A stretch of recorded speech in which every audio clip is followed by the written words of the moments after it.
मैं यहाँ पर पधारे हुए अपनी माताओं बहनों, अपने बुजुर्गों और नौजवानों को मैं नमन करता हूँ, नमस्कार करता हूँ और प्रणाम करता हूँ। हमारे इस मंच पर यहाँ पर जो हमारे साथी है, भाई छोटी बातचीत करते हैं, आदरणीय साथी यहाँ पर मौजूद हैं। भाई नरेंद्र ने, सुरेंद्र यादव ने, भाई भजन लाल जी ने मुझे कुछ बातें कही हैं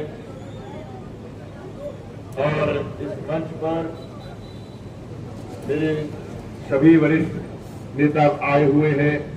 राव वीरेंद्र जी, सुखबीर जी, मुकेश शर्मा जी, सभी साथियों का, और हमारे एक साथी पड़ोस से आए हैं पंडित अमरपाल शर्मा जी, अवाना साहब,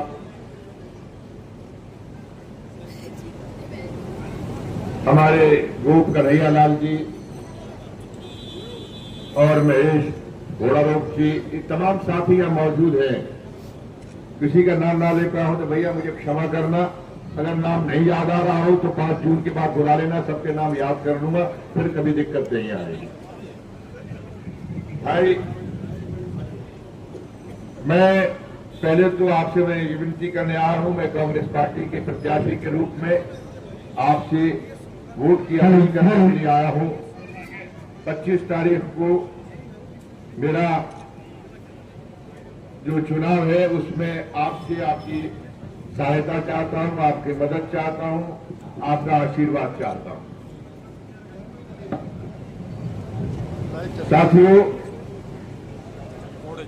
मैं पूरे क्षेत्र में समस्याओं को लेके, मेरा ख्याल से अब आखिरी के 2 दिन रह गए हैं, चाहे गुड़गांव हो, जिला गुड़गांव हो, चाहे जिला रेवाड़ी हो, चाहे जिला मेवात हो, तीनों जगहों पे समस्याओं का जो एक अंबार लगा हुआ है और हर क्षेत्र की, हर गांव की समस्या अलग अलग है। बुनियादी तौर पर जिस तरह से यहां पर ये मारुति के बाद में 80 के दशक के बाद ये गुड़गांव जिस तरह से फला फूला है, उसमें जमीनों की कीमतें बढ़ती चली गई और ये बड़ा अच्छा भी लगा कि जमीनों की कीमतें बढ़ रही हैं। हमारे भाइयों ने अपनी जमीनों को दिया, लेकिन शायद इस सरकार ने ये नहीं समझा ये जमीन नहीं थी बल्कि इनका रोजगार था, ये पहचान था। यहां पे दूसरी इंडस्ट्रीज बनी, वो तमाम इंडस्ट्रीज नीति थी कि उन्होंने कहा कि हम डेवलप करेंगे और डेवलप करने में आपको हिस्सेदार बनाएंगे और जमीन का भी आपको हिस्सा देंगे, मुआवजा देंगे पैसे का, जो बात वो अलग, और उसके साथ साथ में आपको हिस्सा देंगे ताकि आपकी पहचान आपकी जमीन से बनी रहे। और वो थे प्लॉट। मैं सुन रहा था, भाई बहुत दुखी होकर बोल रहे थे कि जमीनें सारी एक्वायर कर ली गई है, हजारों लाखों में खरीदने के बाद में करोड़ों में बेची जा रही है, लेकिन अभी तक यहाँ के वासियों को, गाजियाबाद में खासकर, प्लॉट नहीं दिए गए। और ये समस्या अपने आप में, ये इसके साथ में कोई एक बिरादरी, एक जात या एक व्यक्ति नहीं है, जो यहाँ के तमाम लोग जो है रहने वाले हैं वो सभी हैं। और मैंने इसलिए इस बात का वचन किया कि स्टेडियम बच्चों के खेलने के लिए, ये पूरा क्षेत्र खिलाड़ियों का, सैनिकों का खेल है, ये सैनिकों की खान है, ये शहीदों की खान है, ये पूरा क्षेत्र। साथियों, मैंने यहाँ पर हर जगह एक ही 2-3 चीजें सुनी है, पीने का पानी, सड़क, बिजली, हमारे यहाँ स्कूल नहीं है, हमारे यहाँ स्टेडियम नहीं है, हमारे बच्चों के पास में पार्क नहीं है।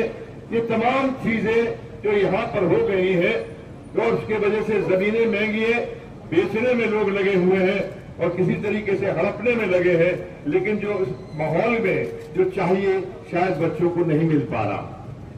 मैं दोस्तों में काम करने वाला आदमी हूं। मैंने जिंदगी में कभी मकान दीवारें नहीं बनाई। 26 साल में आगरा में सांसद रहा। मैं बस दीवारें छोड़ के नहीं आया हूं, लोगों के दिलों में घर छोड़ के आया हूं और इसीलिए लोग मुझे आज प्यार करते हैं। मैंने कोई मकान वहां बनाने का नहीं। मेरे दादा वहां पे नौकरी करते थे, वो रेलवे के बंगले में रहते थे। मेरे पापा नौकरी करते थे, वो भी रेलवे के क्वार्टर में रहते थे। मैं 26 साल रहा, मैं वहां पर रहा और अपने रिश्तेदार के किराए पे रहा और वापस चला आया। 26 साल रहा हूं।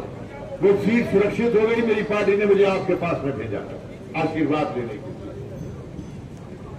यहां पर जो बहुत ज्यादा चीजें हैं जो यहां के गौरव की है, और उन बच्चों के नाम, जैसे आपने स्टेडियम की बात की है, तो मैं आपसे एक बात और कहना चाहता हूं कि ये सैनिकों की खान, शहीदों की खान, यहां पर अग्निवीर जैसी जो समस्या, अग्निवीर जैसी जो योजना आई है, ये हमेशा धिक्कारती है आज की तारीख में। ये योजना आई कैसे? सबसे ज्यादा भर्ती के लिए नौजवान यहां पर जो है तैयार होता है, सुबह 4 बजे उठ के दौड़ लगाता है, स्टेमिना कांड करता है। उसको इसलिए नहीं कि 22-23 हजार की नौकरी करेगा, इसलिए कि वो एक प्रतिष्ठा पाना चाहता है कि वो फौजी है, वो देश की सुरक्षा के लिए जा रहा है, वो सैनिक है। और ये प्रतिष्ठा, ये गौरव छीन लिया गया।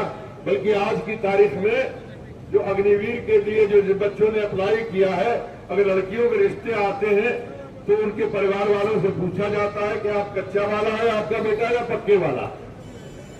कच्चे वाले को रिश्ता भी नहीं मिलता। इसका मतलब ये है कि सामाजिक बुराई भी पैदा हो रही है कि बच्चों के दिलों में हीन भावना पैदा हो रही है। मैं आपको यकीन दिलाता हूं कि लड़ाई लड़ने के लिए मैं कुछ नहीं छोड़ूंगा। मैं कागज फाड़ के जब तक पन्ना ये अग्निवीर का निकल नहीं जाए और पुरानी स्कीम चालू नहीं हो जाए, जब तक मैं इस लड़ाई को लड़ूंगा। और मैं आपको वादा करता हूं जब मेरी सरकार भी आएगी तो मैं पन्ना फड़वा कर यहां आपके बीच में आऊंगा। ये मेरा वचन है आपसे। साथियों, इस क्षेत्र की बहुत सारी समस्याएं हैं।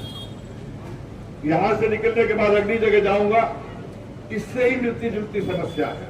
और इन समस्याओं का एक ही कारण रहा, वाद विवाद, एक दूसरे को समझने समझाने के लिए। आपके कोई भी प्रतिनिधि हो, बड़े आदमी हो, छोटे आदमी हो, बात नहीं। 4-4 बार आपने जिनको अपना आदमी बड़े है, व्यक्तित्व तो बड़ा है, लेकिन आपके बीच में बैठ के आपकी समस्याओं को नहीं जाना। आपके साथ में सुख दुख में शायद खड़ा होने के पास में उनके वक्त ना हो, लेकिन कम से कम राजनीतिक रूप से अगर वो सांसद रहे हैं तो यहां से 90% एमपी लैंड का पैसा वापस चला जाता है। क्यों? पहला मैंने देखा होगा कोई क्षेत्र तो एमपी लैंड का पैसा किसी एमपी का नहीं होता भाई। ये सरकार जो यहां से टैक्सेस वसूल करती है, वो उसका हिस्सा जो है एमपी के थ्रू आपको देती है। ये आपका हिस्सा है, आपका पैसा है। ये क्यों वापस जाए? कहीं ना कहीं चूक इसलिए होती है कि आपको समझ नहीं पाते, आपके लिए समस्याएं क्या है वो जान नहीं पाते। क्या स्टेडियम की बात वो अपने लिए नहीं बनवा रहे, बल्कि जहां के बच्चों के लिए बनवा रहे हैं। ये पैसा लग सकता था, वापस जाने की क्या जरूरत है? मैं आपको वचन देता हूं, मुझे काम करने का मौका दीजिए। आपने मुझसे कहा है, सभी साथियों ने बदला दिया, आप लोगों ने, पीछे हमारे नेताओं ने, कि इस बार किसी का भी गांव हो, ये गांव मेरा बना के जीऊंगा। ये मैं आपको वादा करके जाता हूं। मैं किसी बिरादरी के साथ नहीं, बल्कि लोगों की समस्या, लोगों के चेहरे और लोगों के प्यार के साथ में मैं अपना रिश्ता बनाऊंगा और इस गांव को अपना बनाऊंगा और इस गांव के अंदर विकास करूंगा। यह आपको वचन देता हूं। और यहां सबसे बड़ी प्रॉब्लम है हाउस टैक्स को लेकर।